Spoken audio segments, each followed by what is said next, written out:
Hare Krishna, Hare Krishna, Krishna Krishna, Hare Hare, Hare Rama, Hare Rama, Rama Rama, Hare Hare.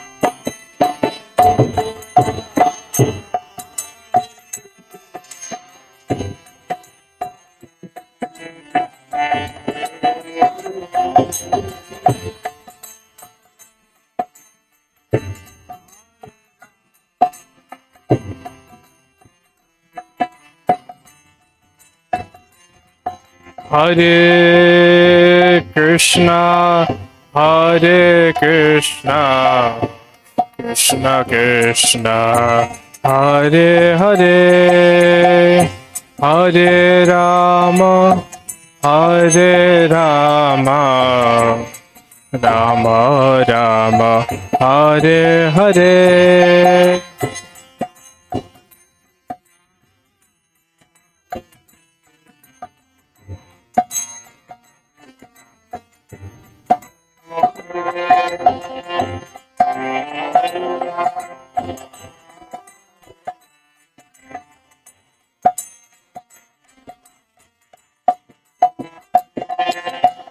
Hare Krishna, Hare Krishna, Krishna Krishna, Hare Hare, Hare Rama, Hare Rama, Rama Rama, Hare Hare.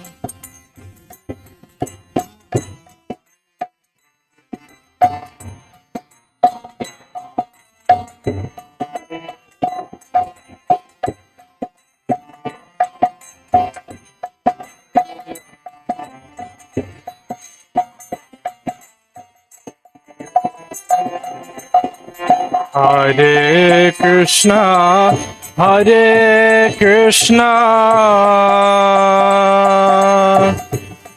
Krishna Krishna, Hare Hare, Hare Rama, Hare Rama, Rama Rama, Hare Hare, Hare.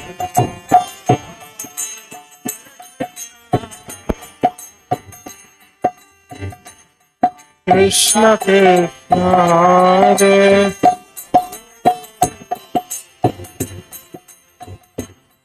Hare Rama, Hare Rama,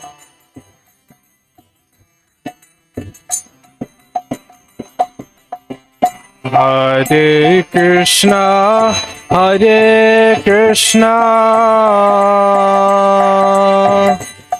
Krishna Krishna, Hare Hare, Hare Rama, Hare Rama, Rama Rama, Hare Hare.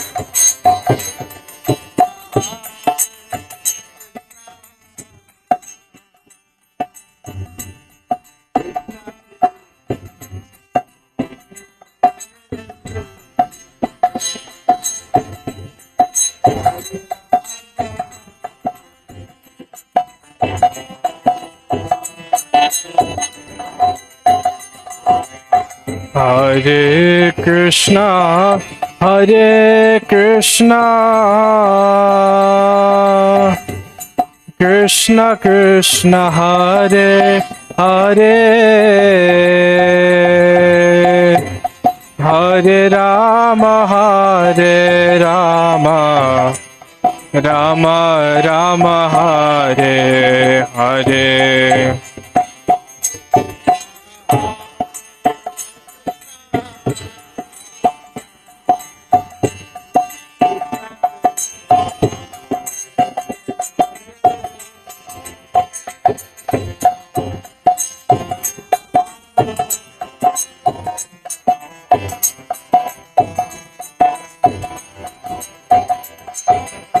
Hare Krishna, Hare Krishna, Krishna Krishna, Hare Hare, Hare Rama, Hare Rama, Rama Rama, Hare Hare.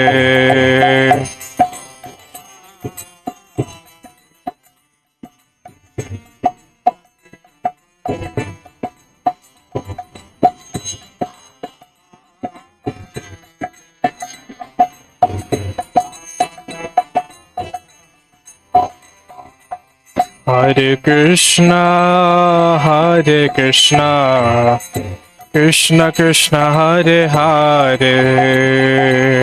Hare Rama, Hare Rama, Rama Rama, Hare Hare.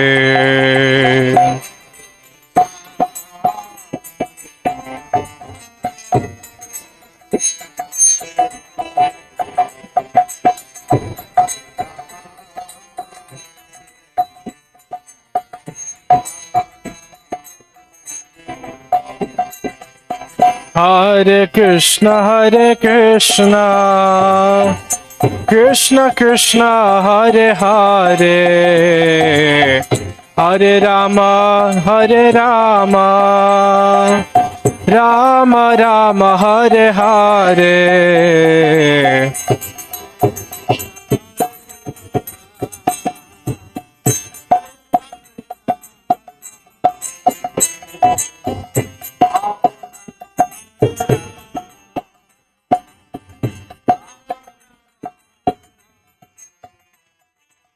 Hare Krishna, Hare Krishna, Krishna Krishna, Hare Hare, Hare Rama, Hare Rama, Rama Rama, Hare Hare.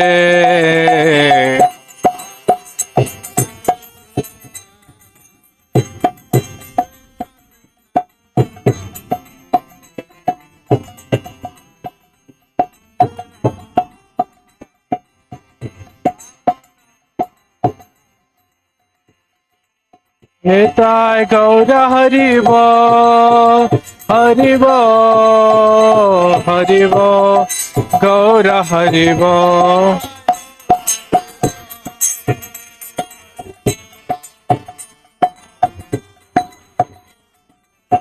Jaya Jaya Prabhupada, Prabhupada, Prabhupada, Jaya Prabhupada.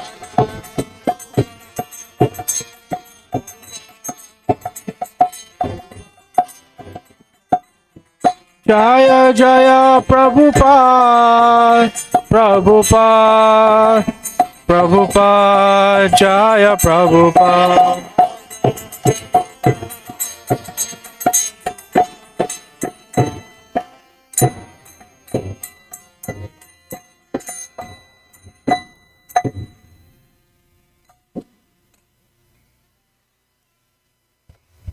Hare Krishna.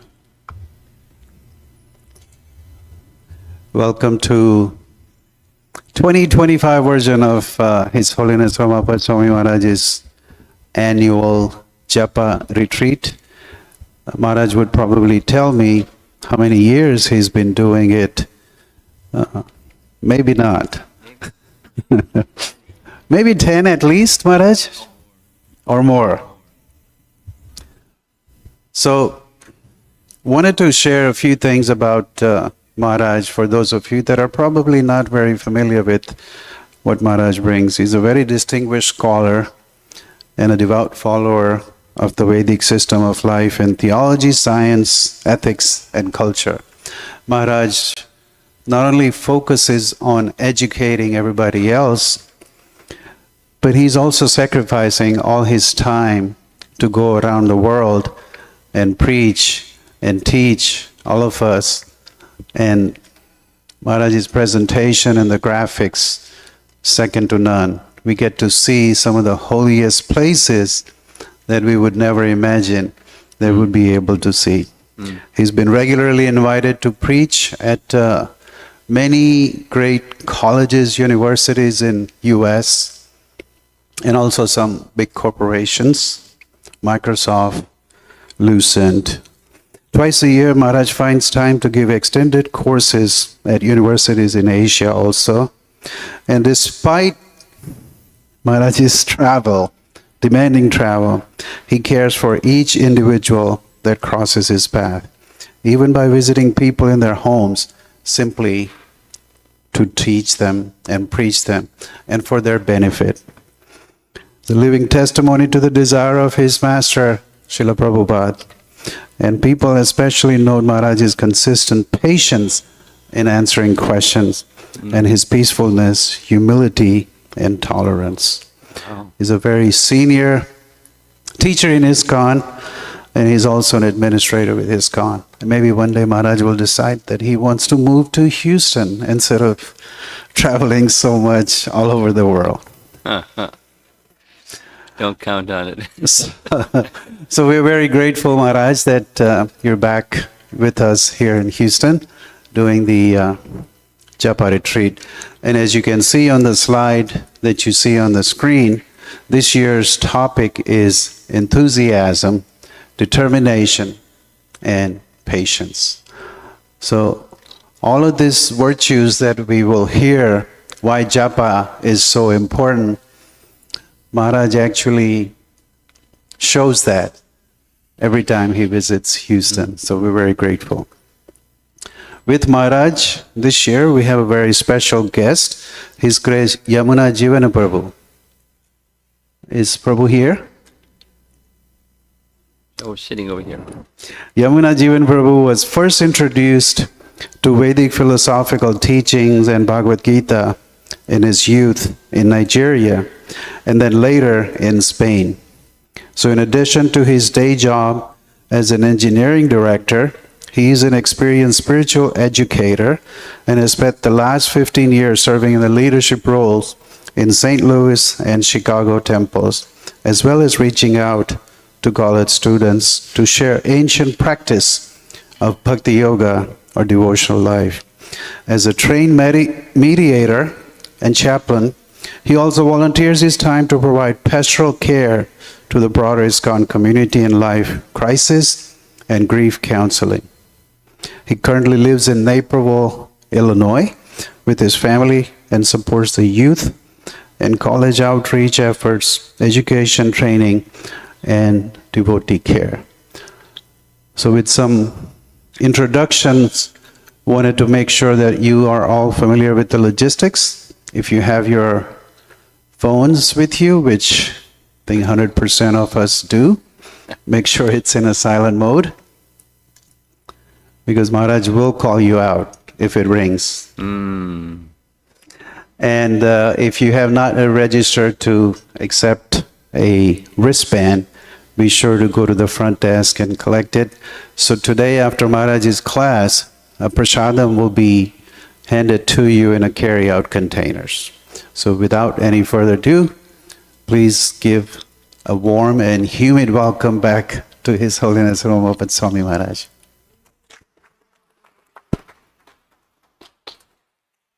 Isn't he good? I mean, I don't know anybody that gives announcements like Chirag gives announcements.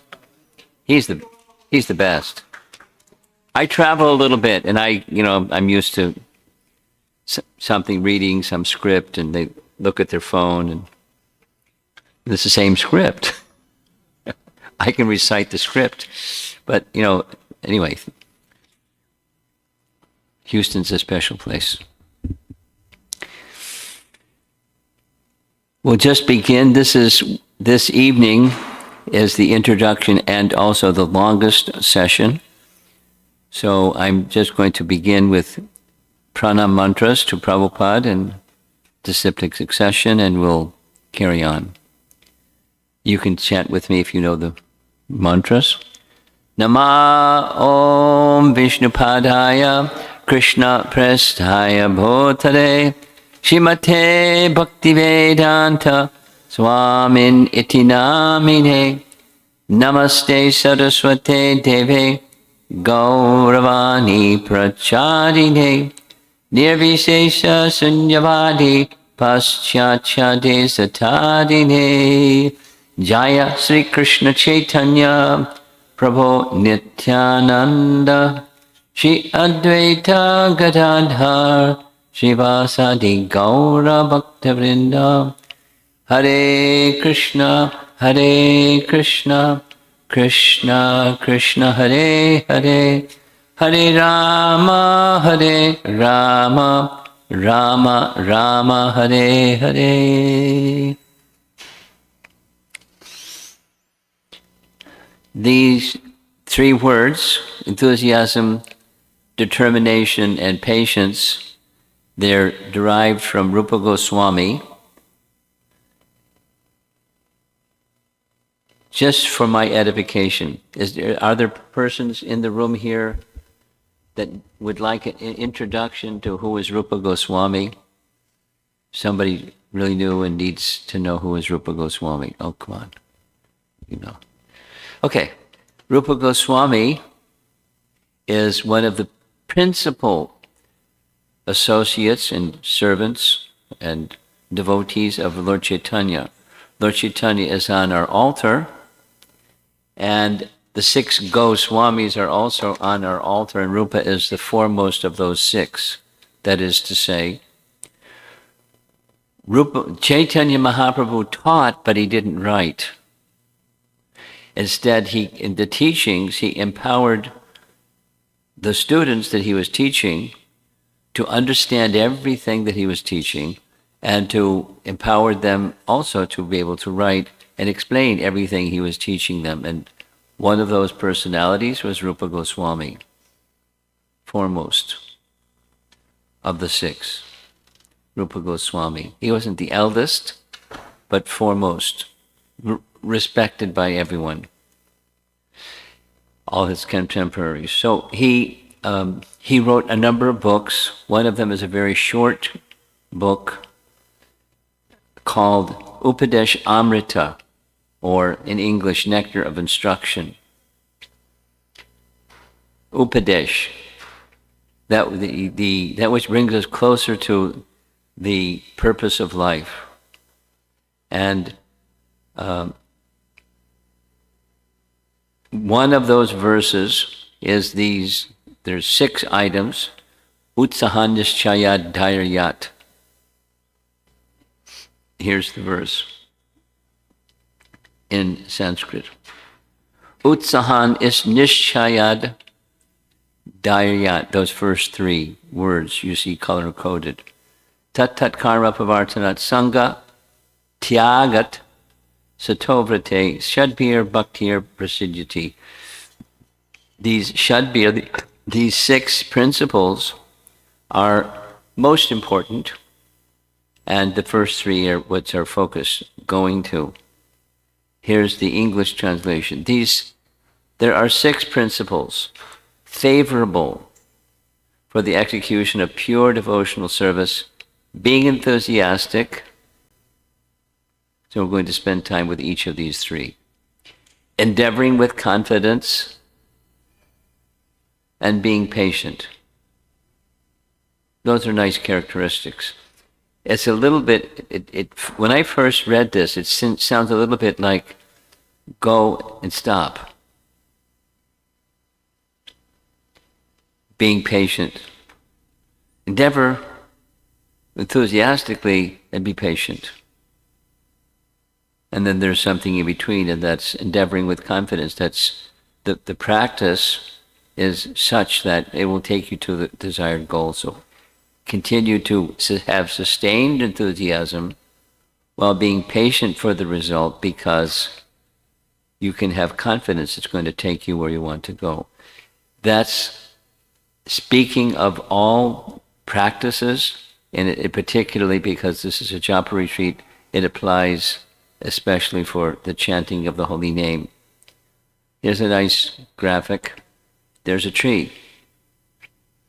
And what we see in a tree is above the ground. However, in some cases, like in this case, looks like erosion, the roots of the tree are exposed, and the roots of the tree is what holds the tree upright.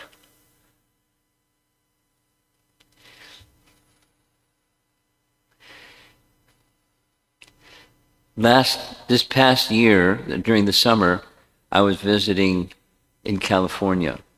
This is a little story about roots of a tree.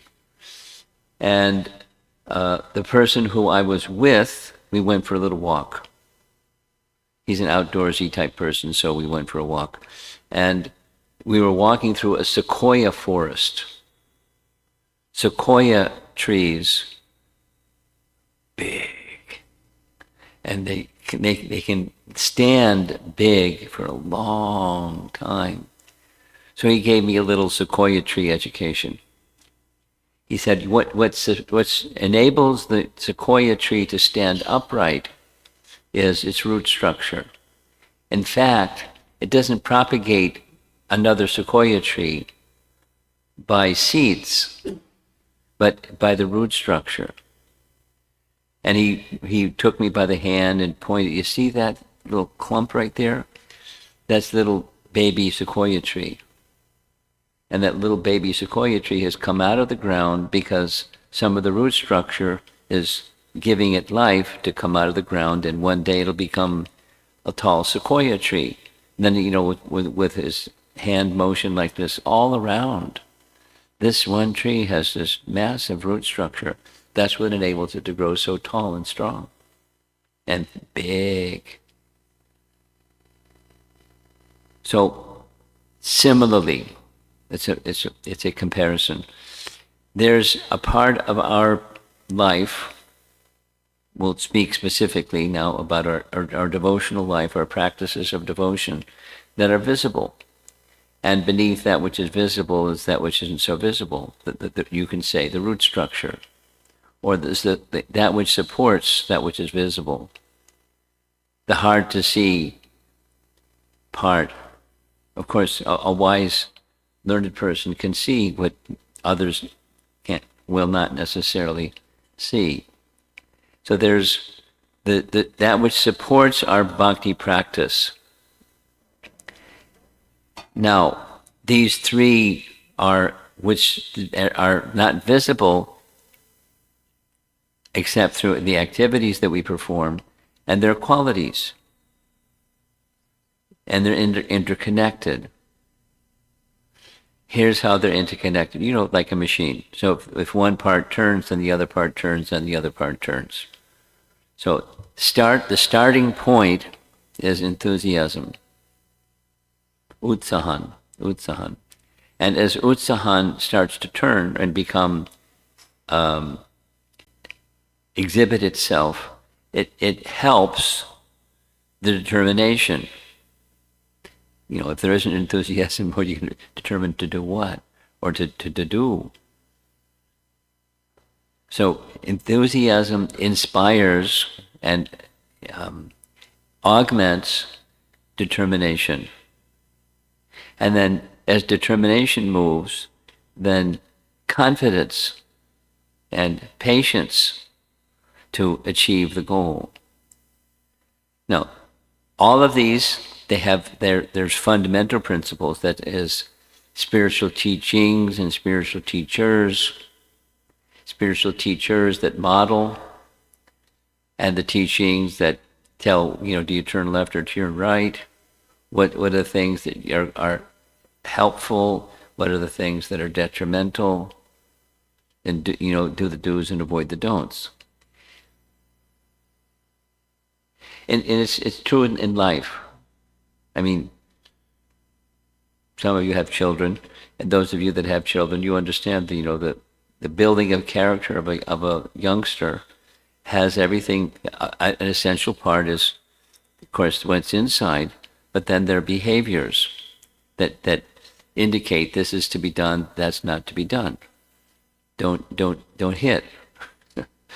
Anyway, without all the do nots. Don't lie, don't steal, and then to replace the do not, there's the do. And then the best way to help is to model it. And with affection for the person who's on the receiving end.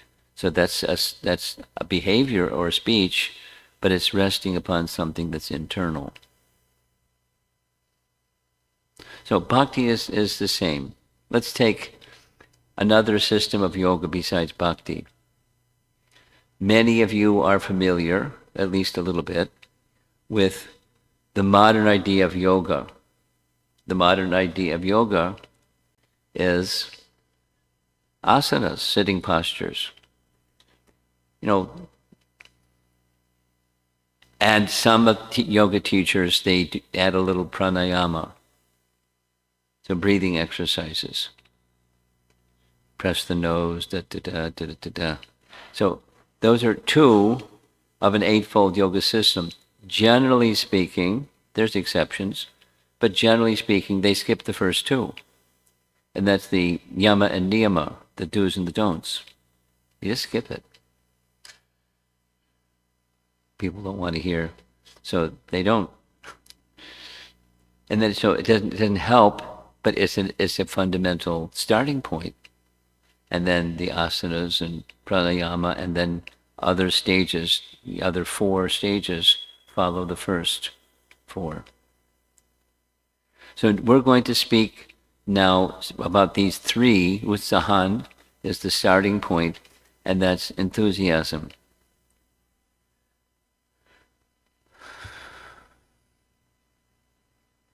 There's some very nice quotes about enthusiasm. Even worldly people, Ralph Waldo Emerson, of celebrity author, American author, nothing great was ever achieved without enthusiasm. Now, he wasn't speaking about bhakti practice or yoga practice or spirituality. He was speaking about worldly anything.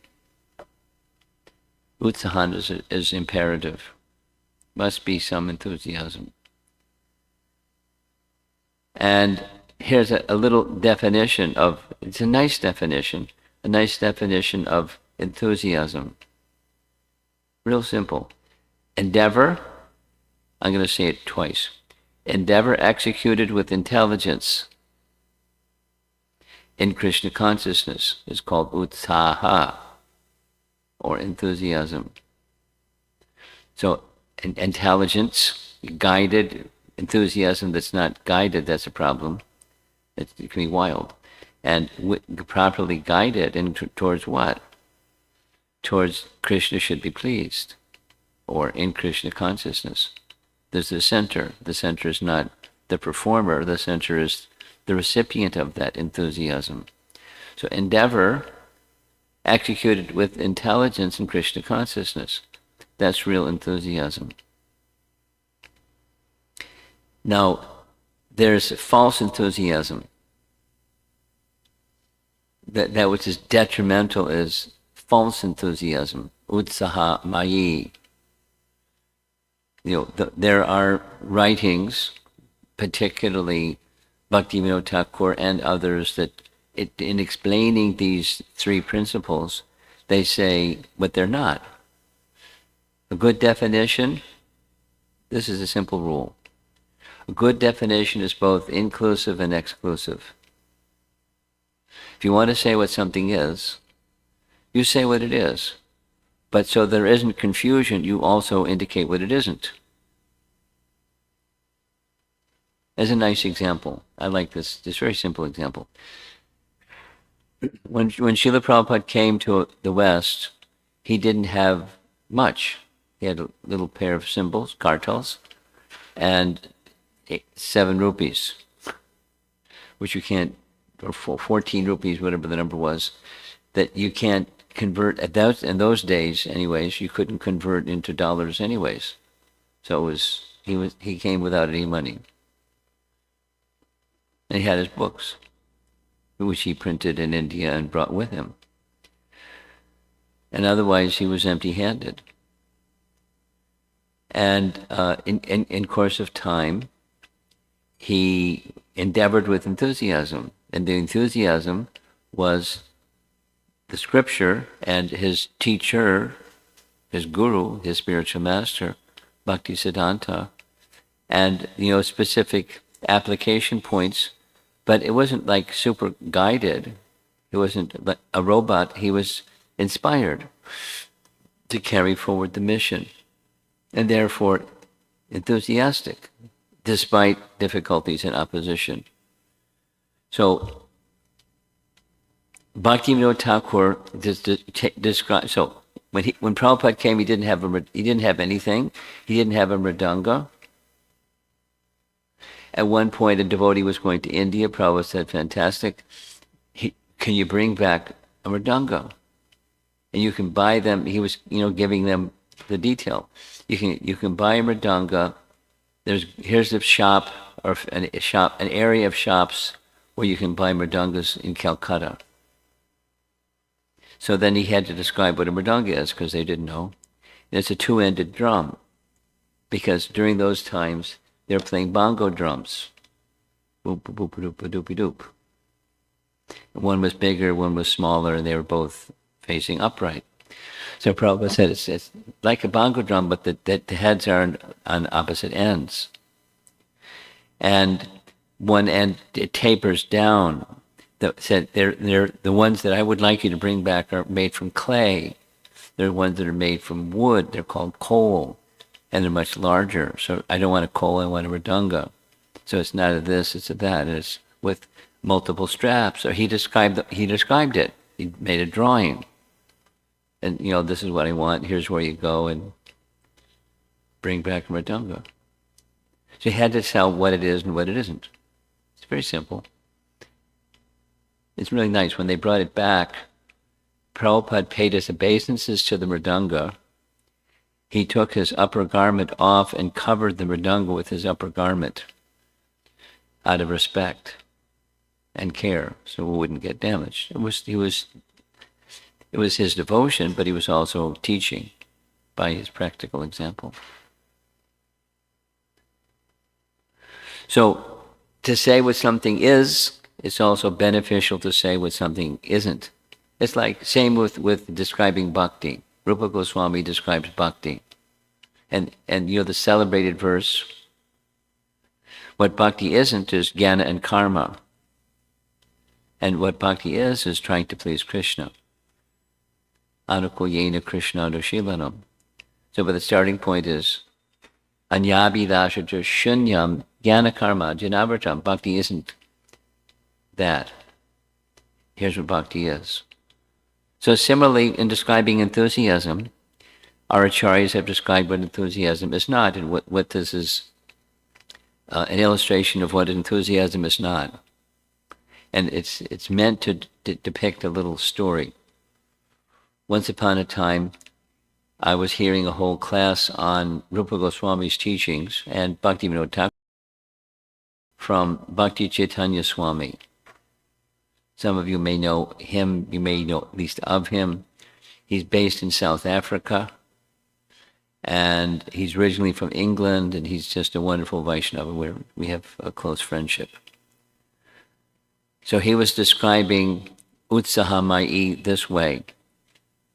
He said one time he was in the Bhaktivedanta Manor, and George Harrison, who donated the property, came to visit and see the deities and see the devotees because he had a nice relationship with many of the devotees. So when he came up in his big limousine, he got out of the limousine, one of the brahmacharis, dressed in a nice dhoti, and came running out to greet him. And as it happens sometimes in London, it had rained. So there was a big puddle.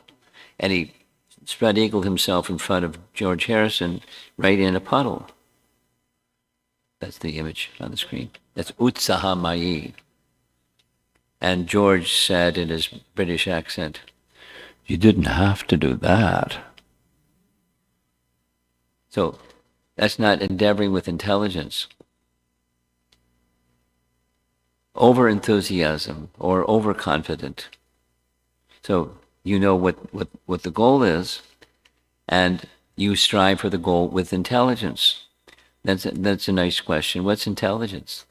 What's intelligence? It's a good question. What's intelligence?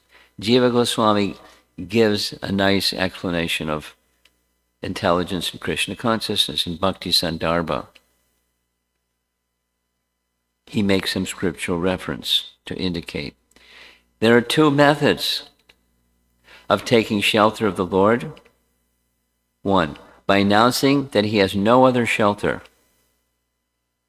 and by giving up other means of shelter by using good intelligence. And some of you are maybe from South India. Some of you may not be from South India. If you're from South India, then you have some idea of the Sharanagati idea or Sharanapati idea of Vibhishan. And the Sri Vaishnavas have a very detailed system of describing what surrender, because that act of Vibhishan surrendering to Ramachandra was very important. So the first two, their teachings, the same thing that Jiva Goswami is writing. That is, abandonment of other shelters or other means to attain shelter and declaring, you're my only shelter. Squeaky clean, both directions. And to give scriptural support for this statement, he makes a reference to Uddhava Gita. This is Krishna speaking to Uddhava, Canto 11. O Uddhava, give up Shruti and Smriti, the fundamental portions, divisions of the scripture, of the Vedas. The path of enjoyment and the path of renunciation. Give up the desire to hear more about Dharma and what you have already heard about Dharma. What's left? Surrender to me alone, the soul of all beings, using all methods with bhava in your mind. Bhava is spiritual emotion, spiritual ecstasy. So I'm the target for this surrender, and means letting go of other things, and it's me alone, and this qualitative dimension or feature with bhava. You will be fearless by my mercy. It's a nice reference. It's just indicating these two. And then another. It's a later chapter in Uddhava Gita.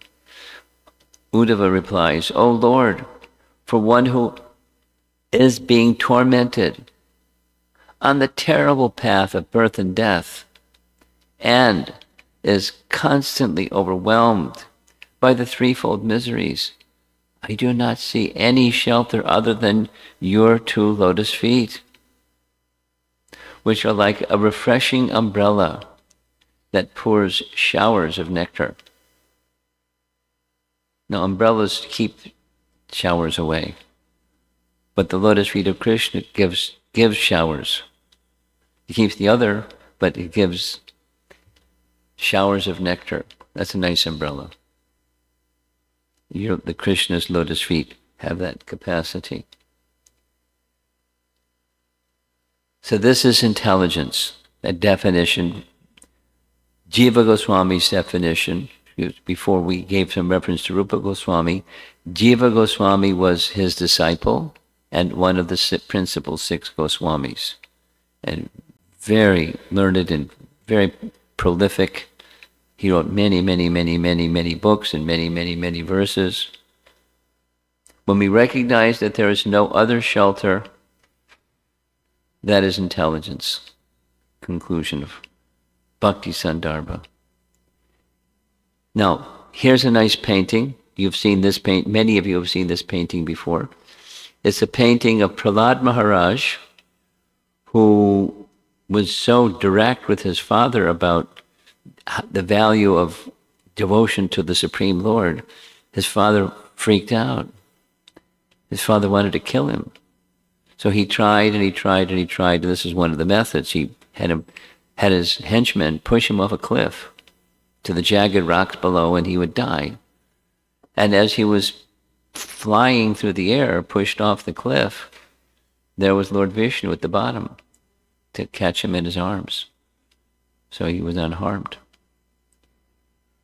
In Prahlad's case, did he have any other shelter?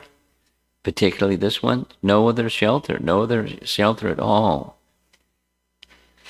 Here's the Sanskrit. I know that without Krishna consciousness, without taking shelter of your lotus feet, one cannot be happy.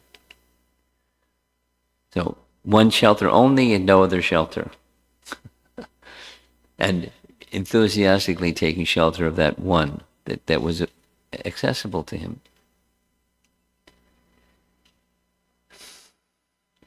In this world, do people have other shelters? I think so. Like nothing but other shelters. Whatever you name it. So some people want wealth, some people want fame, some people want ability in sports, some people want health, some people want friendship, some people, the list of wants is substantial. Now look at this, we're showing two. Was it showing two before? No? Just flipped, okay. Time out, I'm going to try to remove this second screen.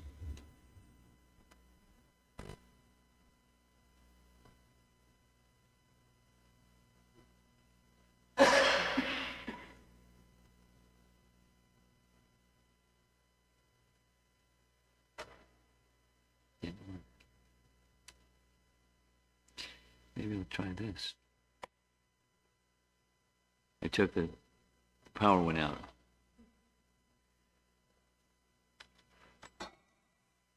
Now let's see.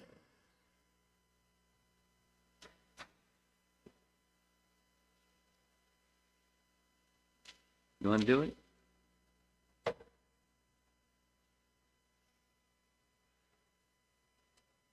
So you putting it on extend. Okay, fantastic. Well done. Okay. We're back.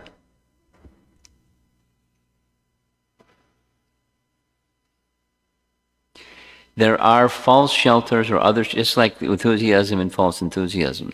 There's real shelter, substantial, permanent, meaningful, viable, palpable shelter. And then there's other things that aren't real shelter. Now, our intelligence, this is endeavor with intelligence, is enthusiasm. In Krishna consciousness, that's enthusiasm. How vast is our intelligence? Can we understand the universe in which we live? Can we understand the micro and the macro? Here's some very simple examples. The body is self-healing.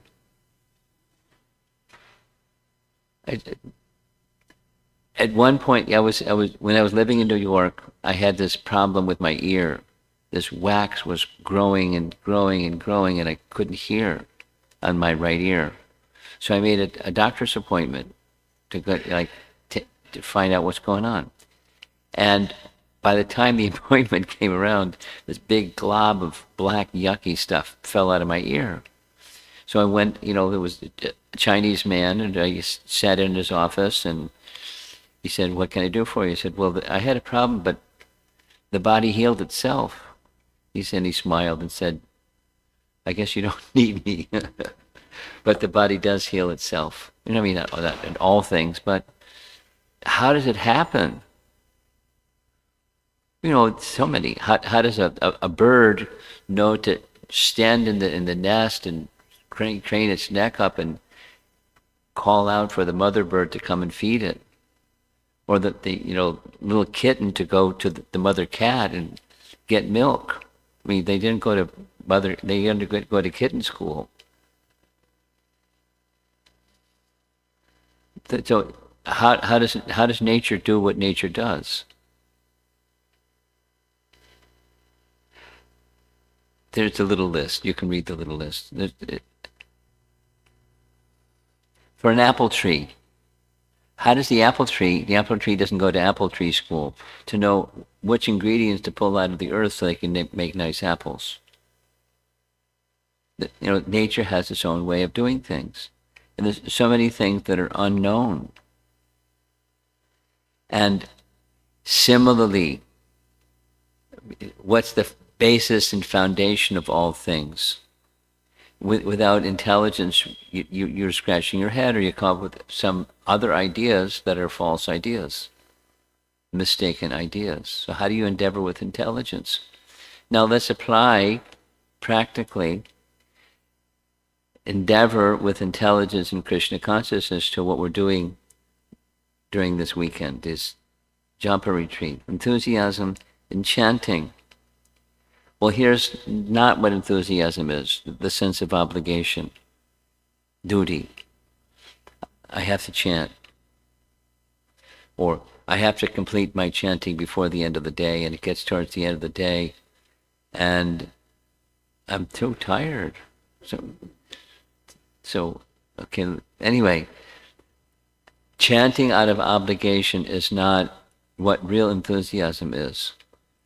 And real enthusiasm is a different kind of principle. I chant because I want to chant. I understand what's behind it. And with enthusiasm, I want to make that connection. Let's specifically say, my relationship with Krishna is accessed starting with the chanting of the holy name. Of course, the scripture also, but scripture plus chanting, not just scripture or not just chanting. The two combination, making the heart clean and then having this sound vibration that gives us the direction to Krishna's shelter. They go very nicely together. Srila Prabhupada writes, one should accept this opportunity, chanting, to return home, back to Godhead, very enthusiastically. A student, businessman, artist, or anyone else who wants success in his life must be enthusiastic, same as what Emerson said. Nothing good has ever come without enthusiasm. One more, here's Bhaktivinoda Thakur.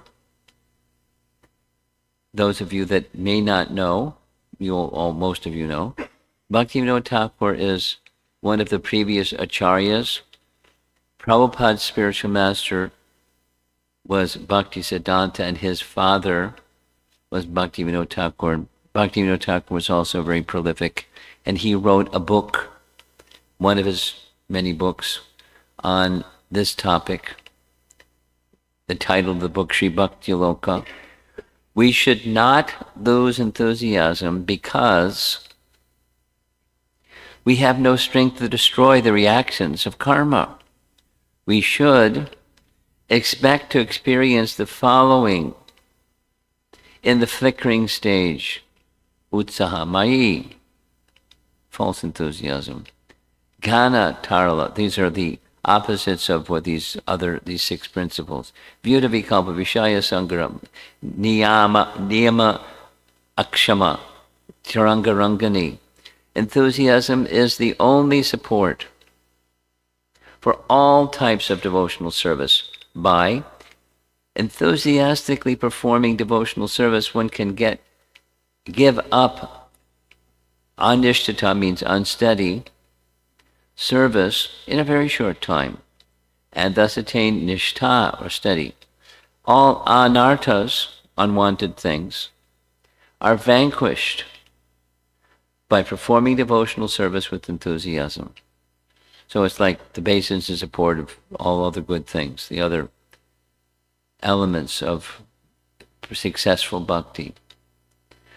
The word shraddha certainly means faith, but enthusiasm is the life of shraddha. Nice statement. Enthusiasm is the life of faith. So supposing I say, yes, I have faith, and I want to go to sleep. Enthusiasm where I'm making some endeavor with intelligence for that which I have faith in. Faith without enthusiasm is meaningless. Many people think they have faith in God, but because they have no enthusiasm, their faith has no meaning. And it's not like harsh criticism or condemnation, it's just making a very simple, bold statement. And here's Srila Prabhupada on this point. Prabhupada wrote a letter to one of his godbrothers. I'm in due receipt of your letter, 17th instant, and although it is not very encouraging, I am not a man to be disappointed. That's enthusiasm. Because he knew what his mission was, his purpose was. It was his spiritual master's mission. Now, what about us? What if we're not feeling enthusiastic? What to do? This photograph is meant to depict something the Prabhupada said about dancing with enthusiasm. And supposing I don't feel enthusiasm, then dance anyway. Raise your arms and dance anyway with all the devotees, and you'll start to feel enthusiastic. So in the association devotees, that which is natural of the soul kind of activity comes out just by, even it's not genuine enthusiasm, I'm acting on that, in that direction, it comes out. Now, each of these three have a little breakout session. Breakout session means I'm going to stop talking and you're going to do the talking. So, in a group of 2 or 3 or whatever the number you like, I'm inviting you, encouraging you, take a look at what's on the screen and how do we build our enthusiasm. Why do we chant Krishna's names? What moves us to chant? Is it because it feels good? Because we promised we would? Because it is now a habit? Because I don't want to suffer? Because we fear the consequences of not doing so? We're going to get punished or put in the penalty box or something? Consider if there's a public versus private response to this question. Now, is this you? I saw the photograph and I thought, this is one devotee sitting over here, and it's 64 round day, and he's, how am I going to do this? It's only on my 3rd round. Now that's it. Somebody that took the photograph put that text. He wasn't saying that. Of course he wasn't saying that. He wouldn't be here if he was thinking like that. So then, why is he here? Why are you here? Why are all of us here? What do you mean? What's the intention?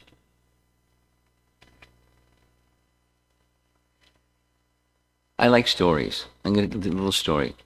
Some of you know, not so long ago, in October, a group of us went to Sri Lanka, and went to Sri Lanka to speak about Sundarakanda. Some of you are new people. Sundarakanda is a very wonderful section of the story of Lord Ramachandra's life, Ramayana. And it's all about Hanuman's jump over the ocean to get to Sri Lanka, and obstacles and this and that and the other thing and the other thing, and all of what happened with Sundara is Hanuman. He's a beautiful monkey, Sundara. And his character is also. So, we went to Sri Lanka because the devotees from China at that particular time, they were not getting visas to India. And it's the national holiday. National holiday. So they don't work for 7 days. The workaholic people don't work for 7 days. So we're having a little get together. So we went to Sri Lanka because they don't need a visa to go there.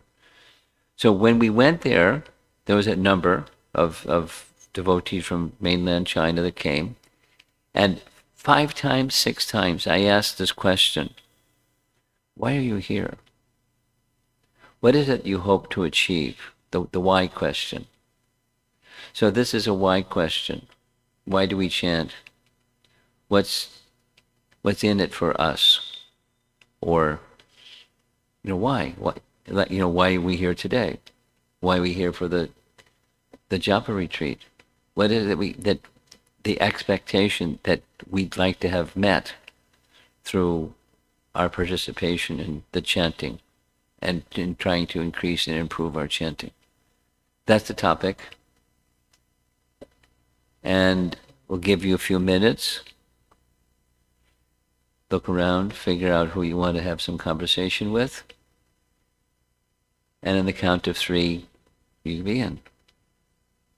1, 2, 3.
One more minute, please.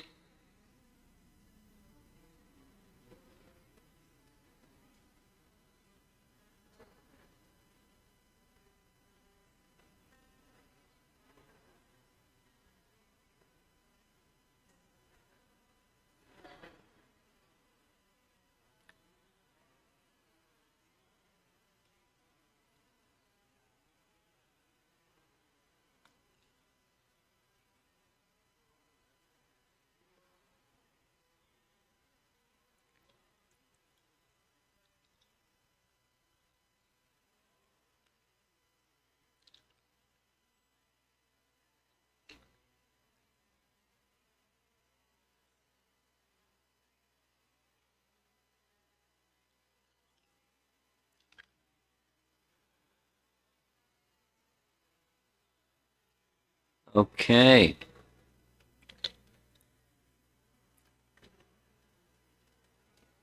You all are demonstrating enthusiasm. It's okay. It's okay. It's okay. It's okay. We're ready to move on because the item that follows enthusiasm is patience. As I said at the very beginning, it's almost like go and then stop. Now, patience is the third in this list. Utsahan nishchayat dharyat. Dharyat is the confidence, and that which enables the patience is confidence. But patience, let's go to the etymology or the derivation of the word patience. Patience comes from a Latin word patientia, or endurance or suffering. Uh-oh, it's not heading in a nice direction. There's a Latin verb, patior, there we go, which means to suffer or endure.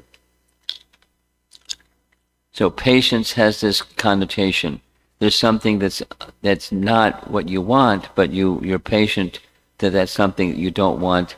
It's not everything, and you in course of time it may become something that's wanted. Dhairyat is the Sanskrit word, and dhairya comes from the root word dhira, or being sober, or its opposite, becoming restless. So that's just a picture of what the meaning of the word patience is. And a very nice saying, have patience, all things are difficult before they become easy. Taking shelter of the holy name, be patient while chanting. The result may not come so quickly. I mean, it's possible it can come very quickly, but generally speaking, it doesn't come very quickly. It takes some patience. Krishna, in his own time, in his own way, Krishna can reveal himself, and Krishna will reveal himself. It's not that Krishna is our order supplier. Krishna, hurry up. I'm losing my patience with you. No, that's not good.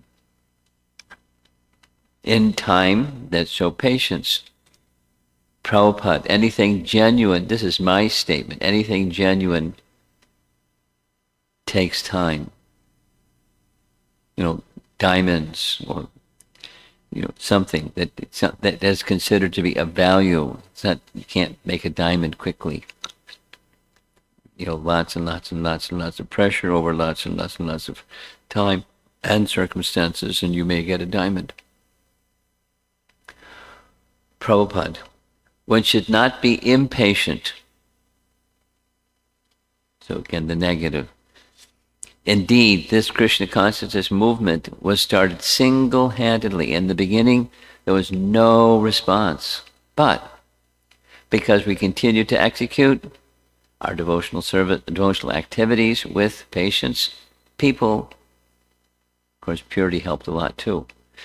People gradually began to understand the importance of the movement, and now they're eagerly participating. Anything genuine takes time. There's some examples. Here's a nice little example. There's the author, a Greek gentleman, who wrote a story about a butterfly. This is his personal experience. One time he saw a cocoon attached to the twig of a tree, and he saw, as he was staring at the cocoon, the butterfly was starting to come out of the cocoon, but it was taking some time. So he thought, let me help. So he breathed with warm air on the cocoon, and more quickly than otherwise, the butterfly came out. But when the butterfly came out, his wings weren't properly formed. And as a result, he couldn't fly. And so he wiggled and wiggled and wiggled, and this author tried breathing on the butterfly, but that didn't help. Because he wasn't mature coming out of the cocoon. And in his hand, the butterfly died. And this is a philosopher, but he wrote this, how badly he felt. It's when in his whole life he hadn't done anything to cause the death of another, but here he had done it with the intention that it would be helpful. But with impatience, it resulted in death, a premature death. So be patient. Just a little story too about being patient. And here's a little personal story. Once upon a time, I was a little boy. And when I was a little boy, I had a father. And my father liked doing things in the garden. And my father liked the outdoors a lot. So there were 5 children. I was the youngest of 5 children. From time to time, in harvest season, we would go to places where there were cherries, and they would allow you to, with some fee, you could pick cherries from the cherry trees. You could pick apricots from the apricot trees. You could pick apples, pick peaches. So one time in our backyard, he decided he'd plant a peach tree. I thought, wow, we don't have to go pick them. We're just right in our backyard. And I remember very well looking at the peach tree. Where are the peaches? Be patient. Next year, where are the peaches? 3rd year, where are the peaches?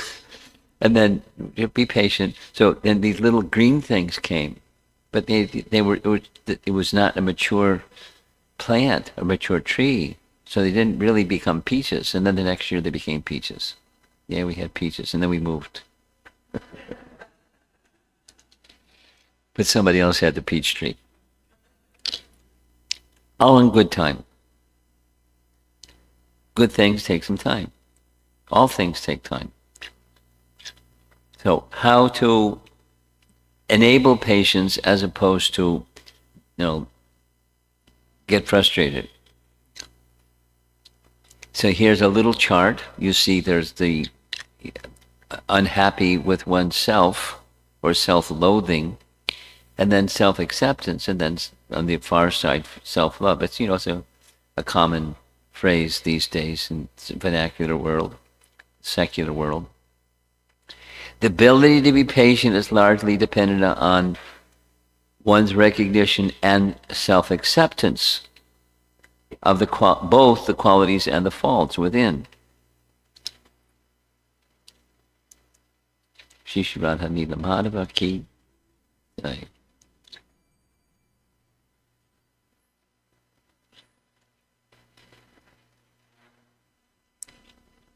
That's a sign that it's now 7:30. We've gone for 1 hour, and I'm like halfway done. I better hurry up. Less stories, please.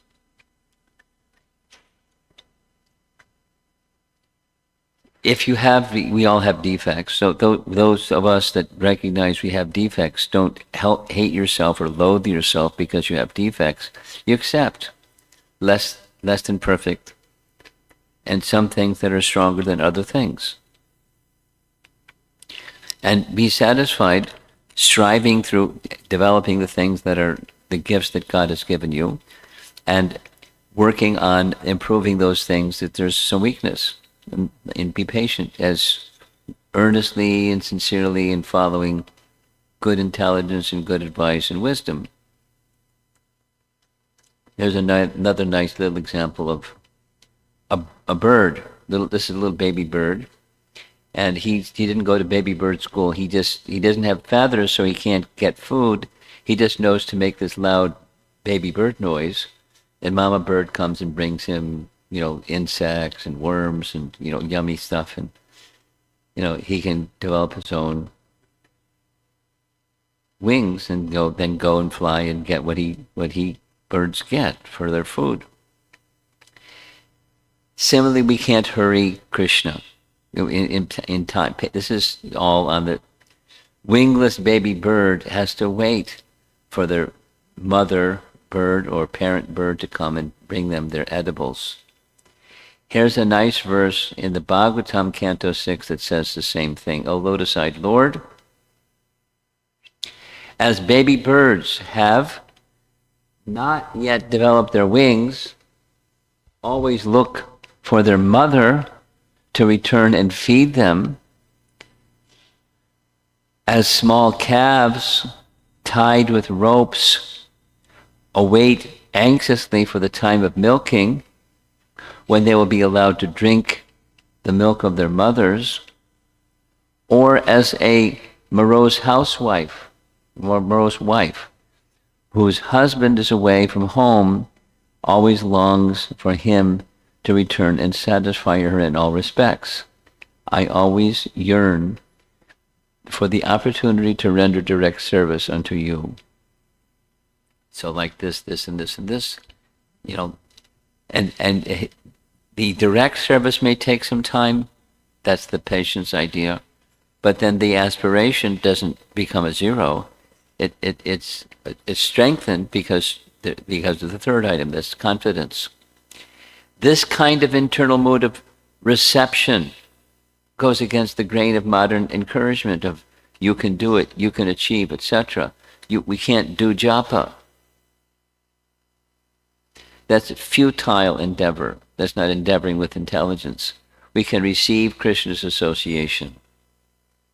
And that assists us, that connection with Krishna through him extending himself to us, through the chanting of the holy name. We're calling, and for that calling to be meaningful, there's something happening. There's a connection. There's a relationship being restored. Here's again Bhaktivinoda Thakur. Patience is extremely necessary. Symptoms of patience: being able to control the 6 urges. That's right within Rupa Goswami's teachings, Upanishadamrita.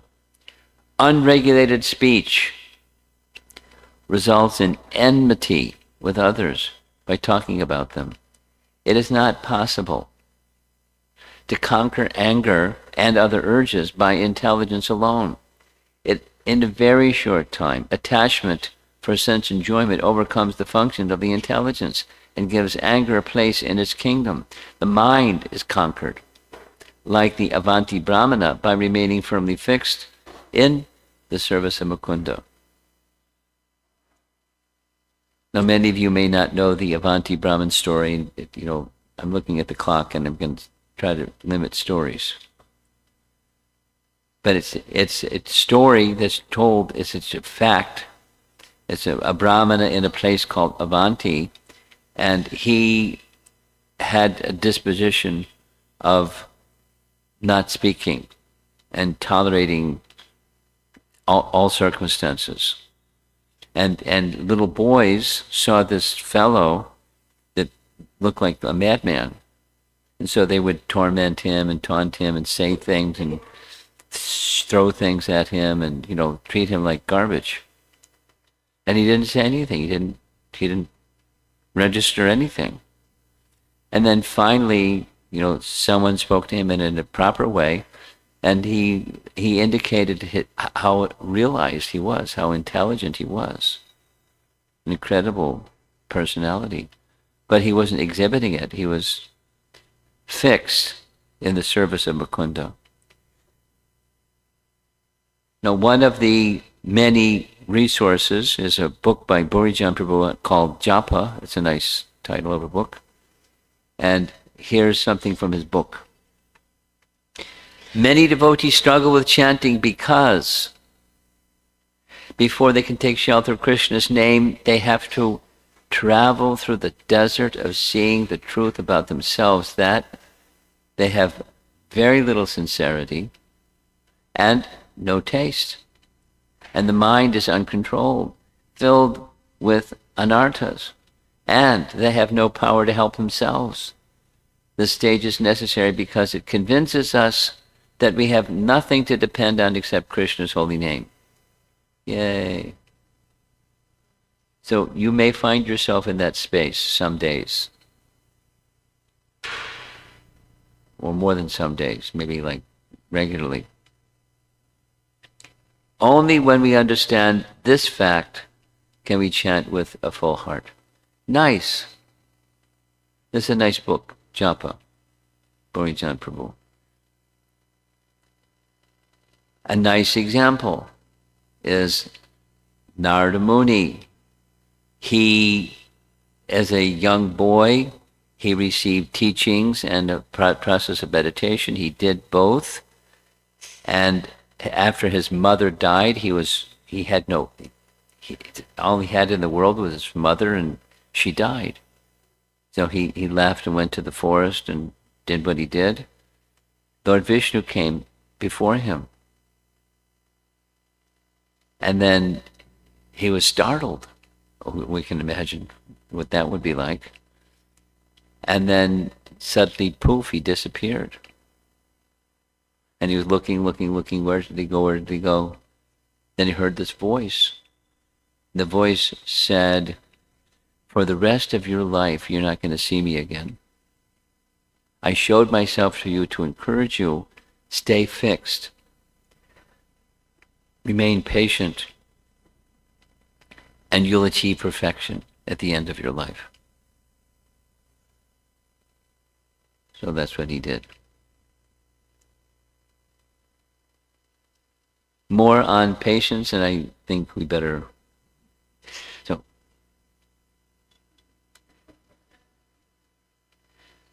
we have our demands.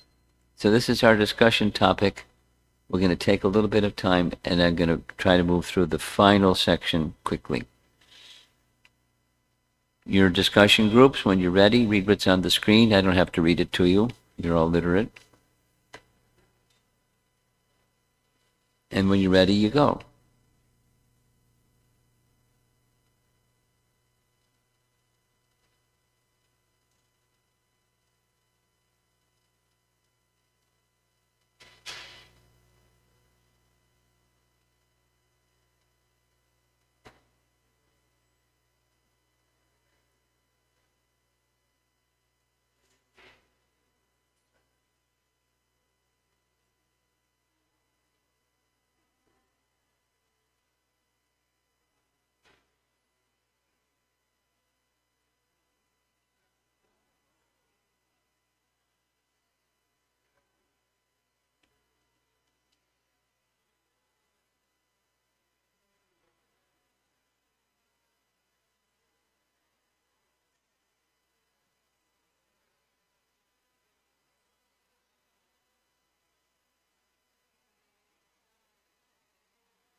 Want to see it again?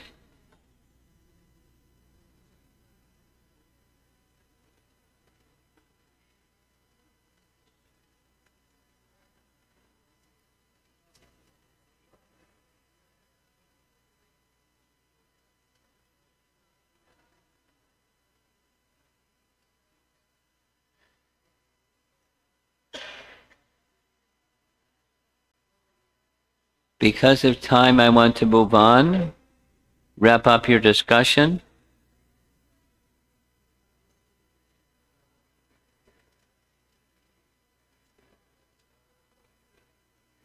Please note that the sequence of the verse is a little different than the sequence of our discussion.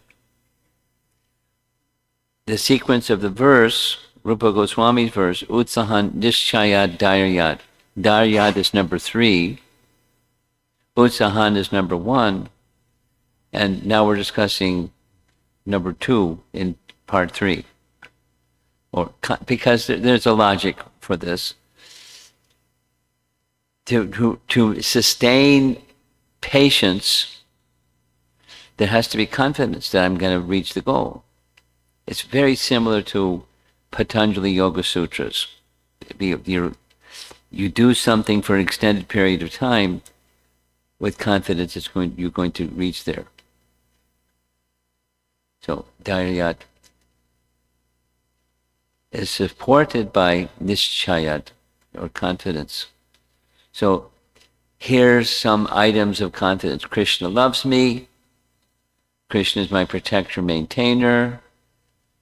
Krishna is his name, and I can be in his presence by chanting his name. I am capable of fully restoring my broken relationship with Krishna. That's nice. So those are reasons to be confident. In the upper left, that's a nice painting from Brihat Bhagavatamrita. Because of time, I'm not going to go into the whole narration, but it's Gopakumar, through chanting of mantra, makes his way back to the spiritual world. And Krishna's there greeting him, embracing him. Gopakumar and Krishna. And the maintainer, this is in the upper right, this is Madhavendra Puri. And Madhavendra Puri had this particular vow as a Paramahansa that he would fast unless somebody brought him something to eat. So in this case, Krishna brought him some milk. Krishna is the maintainer of his devotee. On the lower left, that's Srimati Radharani covering Raghunath Das Goswami with her upper garment, because he was chanting with such immersion in the middle of the hot sun. His body was baking. And she saw. So she came, because he was chanting her name and Krishna's name. She came and manifested her presence, although Raghunath Das didn't perceive it. Sanatana Goswami did. It's a nice story. And then restoring relationship, the lower right, this is King Prataparudra in Puri. The king wanted the association of this wonderful sannyasi in his kingdom. Sarvabhauma Bhattacharya said he won't accept your presence because you're a king and he's a sannyasi. But I have an idea, and the idea is pictured in this painting. On Rath Yatra Day, don't wear your royal attire, just wear a simple man's cloth. And when Lord Chaitanya goes to take rest in the midst of the Rath Yatra procession, then you go and recite slokas from the Bhagavatam, and he'll appreciate your association instead of neglecting you. So, Krishna is capable, in this case Lord Chaitanya, capable of restoring our lost relationship. And confidence also has this companion being very determined. You recognize the painting. During Prabhupada's passage in the Jaladuta, he had the 2 heart attacks, and he describes later that Krishna came. Here's Krishna's placing his hand on Prabhupada's chest, reassuring Prabhupada, don't worry, Swamiji, you'll make it, I'll protect you. So his determination was sustained directly by Krishna. The quality of determination, deeply internal, if ignited by a personal spiritual purpose or vision, can touch Krishna's heart. And we want that. Determination in the practice of bhakti is an expression of love. You know, it's not matured stage, it's an immature stage, at least for most of us, but it's a stage of love. It's a stage of establishing a relationship, meaningful relationship. Maybe some of you recognize who this fellow is. He's a nice fellow. His name is Simon Sinek. And he has a teaching that I like, you know, the why behind what you do. What is our purpose to chant? What vision, we did this a little bit with the first discussion, what vision or deep desire can be enlivened, or can enliven or fuel our determination, etc., etc., etc., etc., etc. Here's a nice example. This is the example of a potter's wheel. And as the wheel turns, the wheel turns, the wheel turns, then it can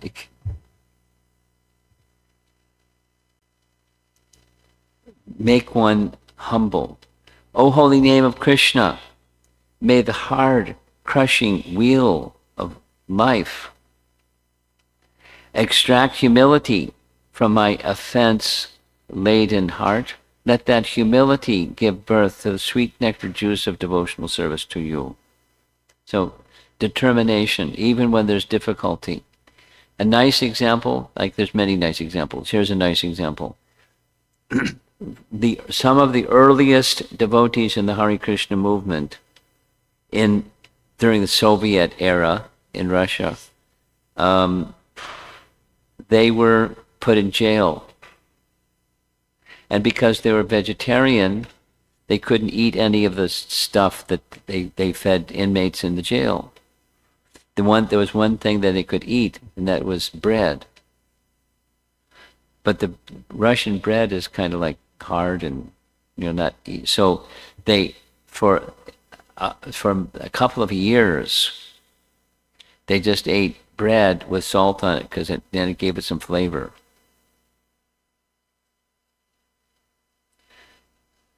Not easy. And and all the while somehow faith in Krishna and chanting, and one of these inmates died in jail. Another one became one of the heroes in the Vaishnava community, and spread Krishna consciousness widely. Determination. She looks a little tired. It is especially easy to lose hope or esteem in devotional service activity of japa. Recognizing a little progress one has made. This is a problem that comes up. You've probably heard from friends. In the Naperville area, this was a theme that kind of kept percolating. I've been chanting chanting and reading for so long, not much change. Why? Not like frustration, but why?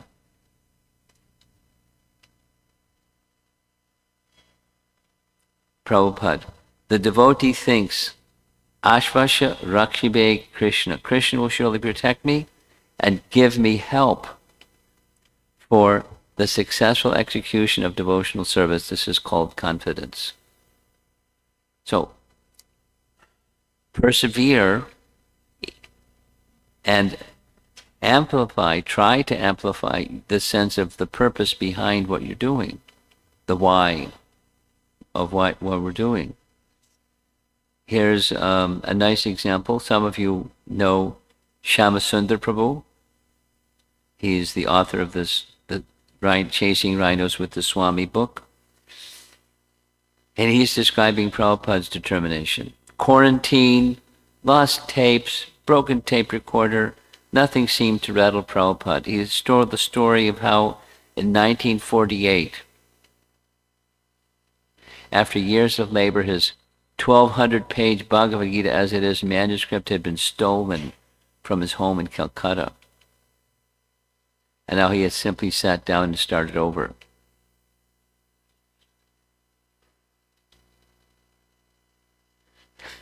Something much lighter than that happened today. Something just, poof, disappeared from my computer. Poof, it just disappeared from my computer. And like, where did it go? Where did it go?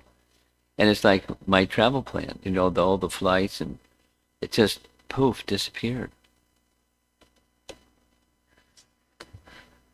And I remembered this particular slide. Determination, I went start over again. It took about 3 hours. Maybe that 3 hours is not like three years. But what are you going to do when something unexpected happens? And not only this is the manuscript in 1948, the same thing happened in Manhattan. Living in the Bowery, someone stole his typewriter. And someone stole his Bhagavad Gita manuscript. The same thing, just started over again.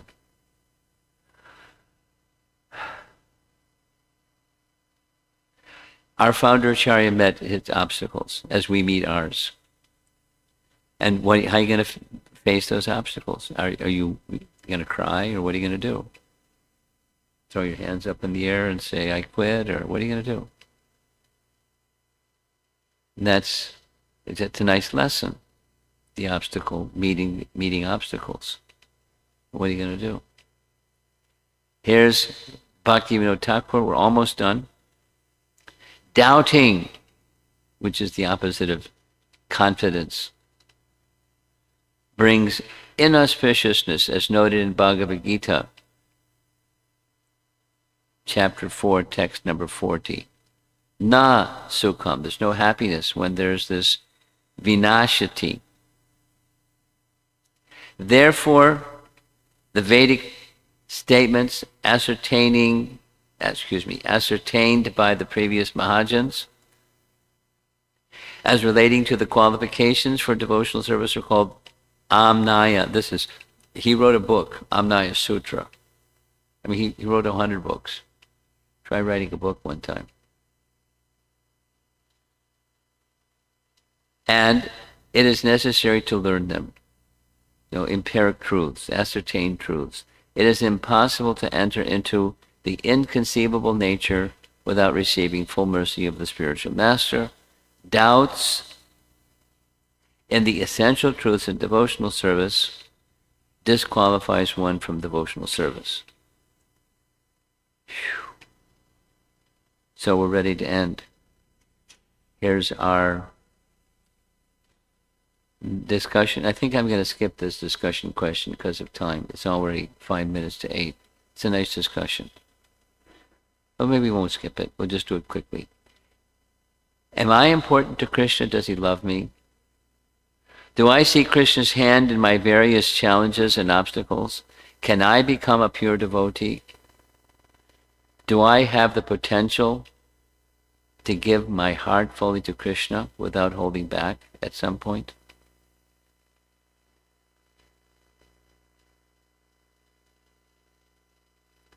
Is that a good topic?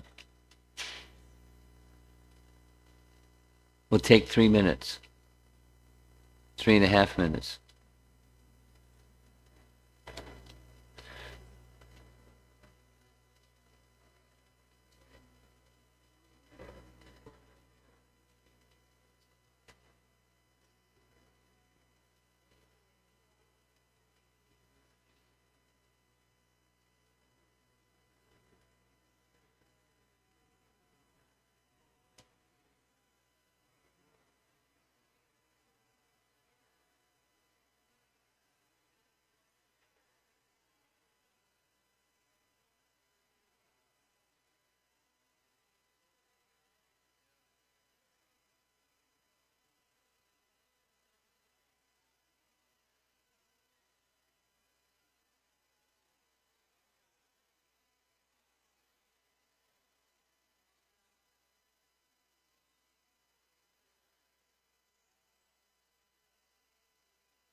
Hare Krishna, Hare Krishna, Krishna Krishna, Hare Hare, Hare Rama, Hare Rama, Rama Rama, Hare Hare.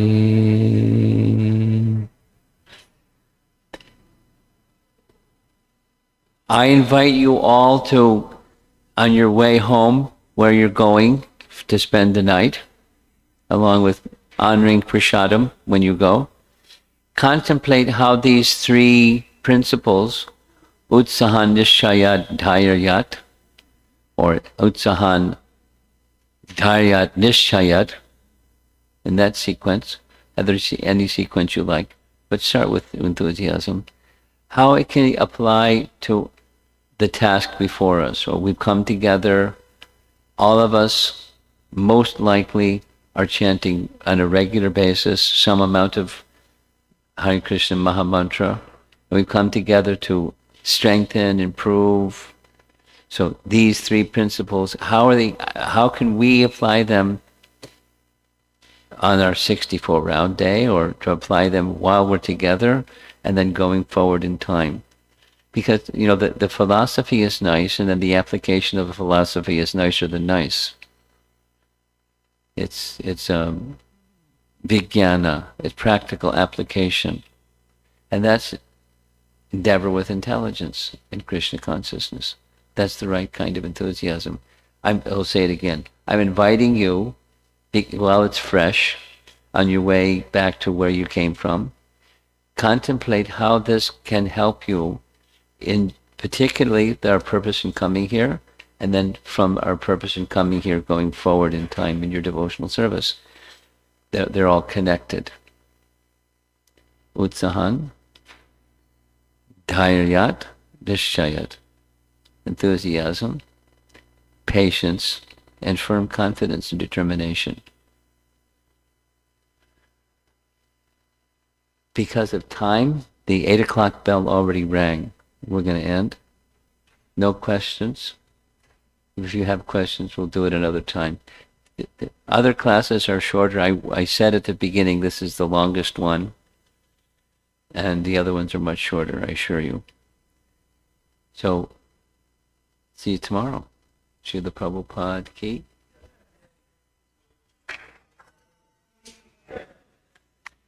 Thank you very much, Maharaj. I know all of you came here with lots of enthusiasm and determination that you are going to take prasadam.